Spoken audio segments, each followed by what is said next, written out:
আসসালামু আলাইকুম দর্শক, দিল্লিকে আমেরিকার কঠোর বার্তা, শেখ হাসিনাকে পদত্যাগ করতে হবে। অন্যদিকে ডিজিএফআই এর ভয়ঙ্কর কর্মকাণ্ড ফাঁস। বন্ধুরা, পিটার হাস শেখ হাসিনাকে পদত্যাগ করানোর জন্য দিল্লির সাথে দর কষাকষি করতে গিয়েছে। মূলত একটি যদি সুষ্ঠুভাবে নির্বাচন হয়, শেখ হাসিনা তো পতন এমনিতেই হবে, কিন্তু ভারত সেটি চাচ্ছে না। এমনকি ভারত বাংলাদেশের প্রত্যেকটি সেনাবাহিনী, নৌবাহিনী এবং অন্যান্য সব ধরনের বাহিনীকেও প্রচন্ড চাপ দিয়ে রেখেছে। যেমনটা চাপ দিয়েছিল 2008 সালে। 2008 সালে ভারতের প্রণব মুখার্জির কাছে বাংলাদেশের সেনাপ্রধান গিয়েছিল এবং সেখানে সেনাবাহিনীর প্রধান মইনু আহমেদকে চাপ দেওয়া হয়েছিল যাতে শেখ হাসিনাকে ওই তৎকালীন 2008 সালে জেলখানা থেকে মুক্তি দেওয়া হয়। প্রণব মুখার্জির সাথে ছিল শেখ হাসিনার খুবই ঘনিষ্ঠ সম্পর্ক। শেখ হাসিনা তাকে কাকা বাবু বলেই ডাকতো। তো বন্ধুরা, এভাবে কিন্তু ভারত চায় সবসময় যাতে শেখ হাসিনা একটি সারা জীবনের জন্য ক্ষমতায় থাক। এতে ভারতের অভ্যন্তরীণ ভাবে এবং অর্থনৈতিক, সামাজিক, রাষ্ট্রীয়ভাবে ভারতের জন্য অনেক লাভ। এছাড়াও বিএনপি যখন ক্ষমতায় ছিল তখন ভারত যাতে নানা ধরনের সমস্যায় পড়ে এবং ভারতের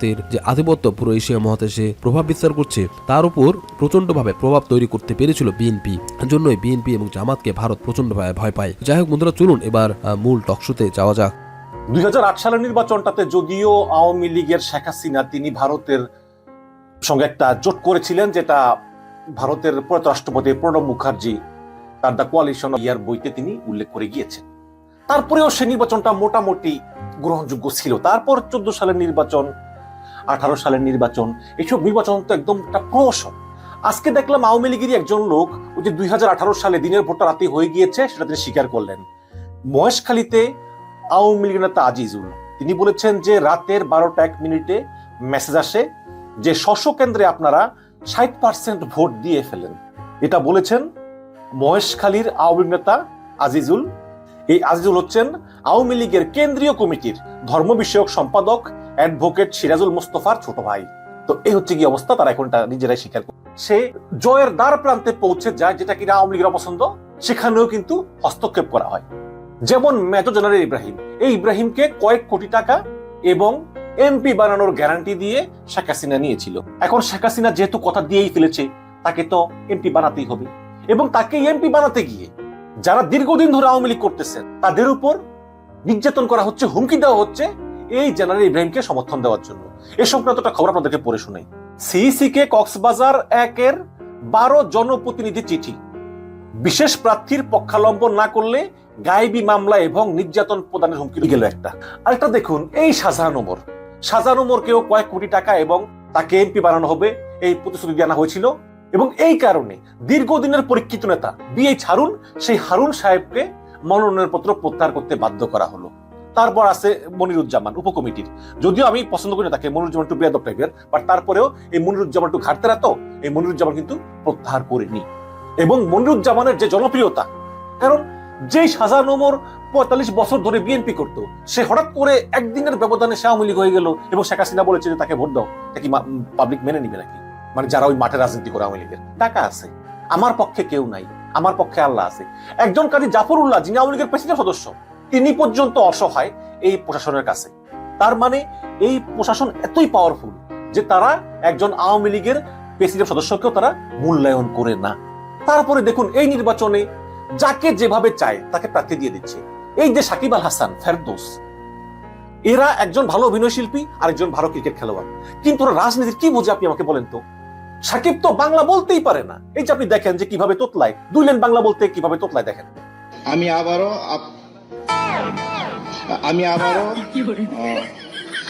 আবারও আমাদের শ্রদ্ধেয় নেতা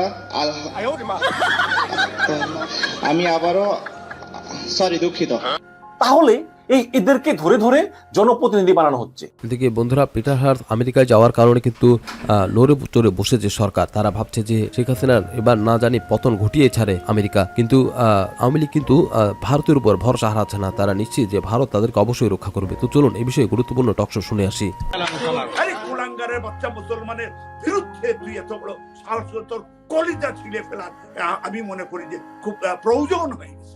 এবং ইনশাআল্লাহ বাংলাদেশের জনগণ তোমার কলিজা ছিঁড়ে এটা দাঁত ভাঙা না। মিনাল কান্তের এই বক্তব্য আমরা সেভ করে রাখলাম। ইনশাআল্লাহ এটা হবে বাংলার জমিনে। আমি আরেকটা জিনিস বলতে চাই, আপনারা এই যে আমার ফাঁসি চাই এটা বলবেন, এটা পড়বেন এবং এটার উপরে একটা সিনেমা তৈরি করব। এবং সেখানে আমাকে অনেকে প্রস্তাব দিয়েছে যে মৃণাল কান্তির ভূমিকায় যেন আমি থাকি। আমি জানলাম যে হাসিনার ব্যাপারে তো আমার সেই উৎসাহ হারিয়ে ফেললাম। এখানে আমি কত শত শত কোটি টাকা যে এবার খরচ করেছে এই সরকারের টাকা মানে জনগণ কি বুঝতে পারছেন? আপনারা কার টাকা? আপনার আমার টাকা। আপনার আমার টাকা নিয়ে তারা গরু ছাগলের মতো রাজনীতিবিদদের কিনতে গিয়েছিল, কিন্তু সেই কাজে ব্যর্থ হয়েছে শেখ হাসিনা। এবং তারেক রহমান তার দলকে ঐক্যবদ্ধ রাখতে সমর্থ হয়েছে। এবং এই পরাজয়ের পরে শেখ হাসিনার তিনি কি 7 তারিখে নির্বাচন করে ফেলবেন? নির্বাচন শব্দটা বলা উচিত না, আমি ভুল বললাম। এটার একটা নাম দিতে পারেন আপনার, ডামি নির্বাচন। ডামি নির্বাচন কেন বললাম? এটা শেখ হাসিনা নিজেই বলেছেন, ডামি প্রার্থী রাখতে হবে। এটা তো তার মুখের শব্দ, ডামি প্রার্থী রাখতে হবে। তাহলে এটাকে ডামি নির্বাচন নাম দেওয়াটাই আমি মনে করি এটা সঠিক।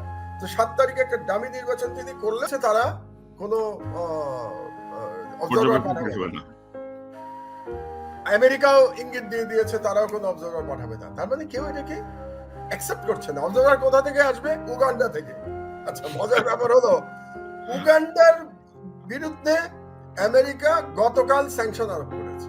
কি কারণে স্যাংশন আরোপ করেছে উগান্ডার বিরুদ্ধে? একই কারণে, বাংলাদেশের কারণে। যেহেতু সেখানে এরকম একদলীয় নির্বাচনের তামাশা করেছে। উগান্ডার প্রাইম মিনিস্টার নাম হলো মুসাভেনি। তো মুসাভেনি যে কারণে স্যাংশন পেয়েছে, সেই মুসাভেনির দেশ থেকে উগান্ডার লোককে আনা হচ্ছে ভাড়া করে বাংলাদেশের নির্বাচন দেখার জন্য। এর থেকে বড় তামাশা কোন আর কি হতে পারে বলেন আপনি আমাকে? বাড়ির ভৃত্যর বাইরে আর কিছু মনে করি না। এরকমই মানে শেখ হাসিনার ব্যক্তিগত ভৃত্য এরা। তো কিন্তু ধরেন তাদের কিন্তু প্রতিশ্রুতি ছিল, তাদের সহায়তা অতীতে নিয়েছিল শেখ হাসিনা। এখনো ধরেন দল ছুট যাদেরকে নিচ্ছে বা ধরেন যেসব দল করেছে, এখনো তো তারা সহায়তা দিচ্ছে। কে সহায়তা দিচ্ছে না? আমার প্রশ্নটা হচ্ছে আমার যে কোন রকমের ঘোষণা ছাড়া শেখ হাসিনা কিন্তু 298টা আসনে ঘোষণা দিয়ে দিয়েছে মনোনয়ন। এখন সেখানে আবার বলছে ডামি প্রার্থী থাকতে হবে। আমার কৌশল হয়তো সেই 2018 সালেরটাই সিল হবে রাতের বেলায়, যেহেতু একই দলের পক্ষ বিপক্ষ থাকবে, মানে রাস্তায় মানুষ থাকবে, জমজমাট হবে। বেশি 14 আর 18 মিলিয়ে একটা আর কি, মানে মিলিয়ে 14 এবং 18 মিলিয়ে। 18তে তো বিএনপি নির্বাচনে ছিল, জামাত বিএনপির মাধ্যমে নির্বাচনে ছিল। এবার আমি 14 আর 18 মিশ্রণে একটা মানে ডামি নির্বাচন দেখতে পাচ্ছি। তো আমার মনে হয় না যে শেষ পর্যন্ত সফল হবে।